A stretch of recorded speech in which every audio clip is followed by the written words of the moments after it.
papunta na tayo sa paputi. Mas maraming pro Marcos kaysa mga pro Duterte. At ayun, boom! Oh, ang resulta mga kababayan, lagpak sa survey si BBM. Ang approval at trust rating mga kababayan spaghetting pababa ng pababa. Di ba nung una ayaw nilang maniwala mga kababayan? Nabagsak na sa survey si BBM? Nung naglabas ng resulta ang publiko sa Asia dahil ang sabi nila, survey firm yan ni Malotikia ngayon mga kababayan, eto na talagang survey firm pa na may kinikilingan na mukhang bias pa nga ito sa mga Marcos Naglabas ng resulta na etong trust rating ni BBM mga kababayan ay sobra-sobra ang pagbaba. Galing sa di umano 40 plus mga kababayan, ngayon naging 25 na lang. At kay VP Sara, tumaas palalo mga kababayan, 61% ang trust rating. O ano na, alyansa ng Bagoong Pilipinas? Ang inyong campaign manager o walang trust ang mga tao?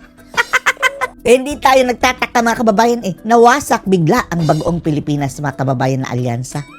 Panoorin po natin ang ulat President Bongbong Marcos' approval and trust ratings suffer a major decline in March, while Vice President Major decline.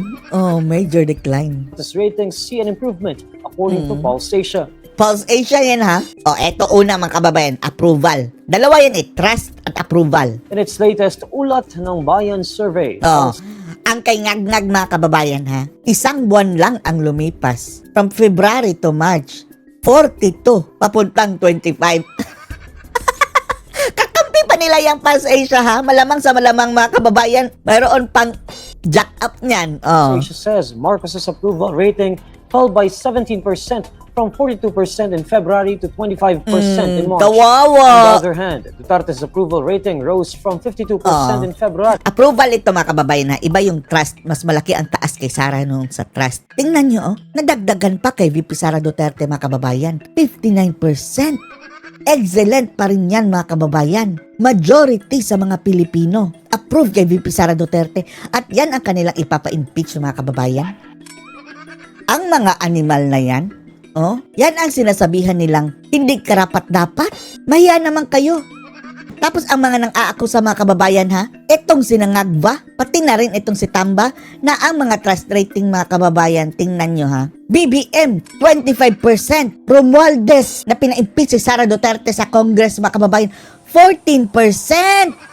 Ang mga approval rating. Hindi sila mahiya kay VP Inday, na majority ng Pilipino ay approve pa rin sa kanya, Hindi ba kaululan iyan? 9% in March. Pulse notes Duterte is the only top official among the 4 highest-ranking officials who experienced an improvement in her approval ratings. Siya lang mga kababayan ang natitirang pagkakatiwalaan sa bansang ito at approve sa mga tao. Senate President Chief Yun pa ang sisipain. Escudero's approval figure declined by 8 percentage points. Lalo pa to. Itong cup holder mga kababayan.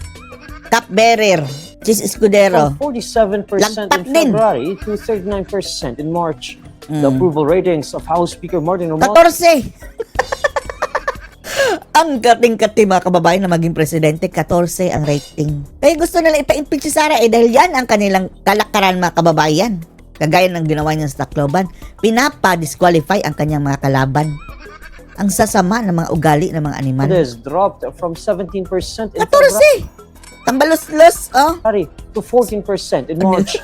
The most recent survey also shows Marcos' eto trust na rating trust rating mga kababayan, 25% na lang kay Ngagwa ang nagtitiwala. Ewan lang natin na kung sino-sino pa yung mga 25%. Dumarami kasi ang mga bangag ngayon mga kababayan mga kriminal at mga drogista, mga masasamang loob. Yan na siguro ang 25%. declined significantly from 42% in February Yung mga gumagamit ng droga pero hindi addict. Yan na siguro. to 25% in March. Meanwhile, Duterte's trust rating improved from 53% Trust rating, grabe. 12% ang itinaas mga kababayan ni Sara. Pulse Asia, nahimasmasan na ba kayo? Kung dati-rati mga kababayan, parang kaduda-duda itong Pulse Asia. Ngayon, mukhang nagsasabi na ng totoo. Ano na naman dito ang masasabi ni Claire Castro mga kababayan? Sasabihin naman hindi yan credible, hindi yan credible. Dalawa na Tapos, si Claire Castro mga kababayan, kapag magre-reference ng survey, ang nagbalita ng survey ay taga Hong Kong.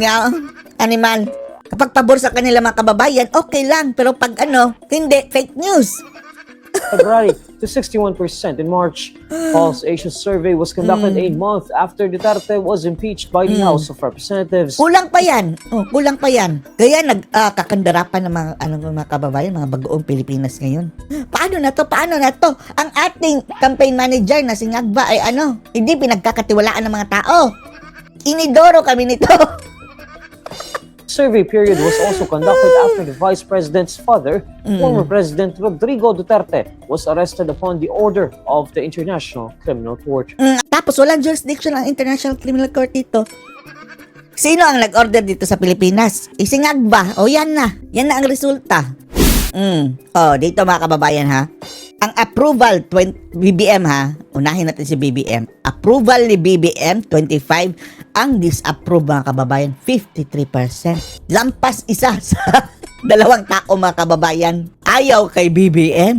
1/4 lang na tao ang gusto si BBM mga kababayan. 25%. Trust rating 25% pa rin.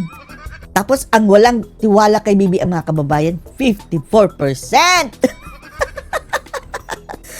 Kung ininet mo yan mga kababayan ha, di ba ang net is ima-minus, trust rating 25 minus 54. Tumataginting na negative 29% mga kababayan. Ang kanyang net trust rating. Kawawang nila lang. At pababa ng pababa pa yan mga kababayan dahil habang tumatagal lalong namumulat ang tao. Kaya pilit nilang sinasilence ito mga kababayan sa social media. Dahil sa social media lang natin mga kababayan nalalaman ang katotohanan. Pagdating dyan sa bias media, dyan sa mainstream media, wala na. Hawak na nila lahat mga kababayan ang kasinungalingan. Andito mga kababayan, VP Sara Duterte, approval ito ha, 59%. Samantalang ang disapprove mga kababayan, 16% lamang. Yan ang mga bangagan. Samantalang kay BBM disapproval, 53% ang nag-disapprove. Kay Sara, 16% lang ang disapprove. Ang trust rating ni Sara, 61%. Ang no trust, 16%. The same people. Yan na siguro ang mga yung mga gumagamit ng droga pero hindi addict. Sabi ni Marbil. So dito natin makikita mga kababayan kung bakit sila panic mode na ngayon. Dahil maging yang mga ini-endorso ni Ngagba sa bagoong Pilipinas na alyansa, magtatraidor yan lahat sa kanya later on. At pustahan tayo ang ilan sa mga yan ngayong 2028 mga kababayan, magkakandara pa yang makipaglinya kay VP Sara. So anong masasabi nyo dito? Papunta na ba tayo sa puti? Malapit na kaming maging perfect white. Perfect white yung mukha nyo. Bagsak na ang trust rating. Anong masasabi nyo dito? Post your comments below.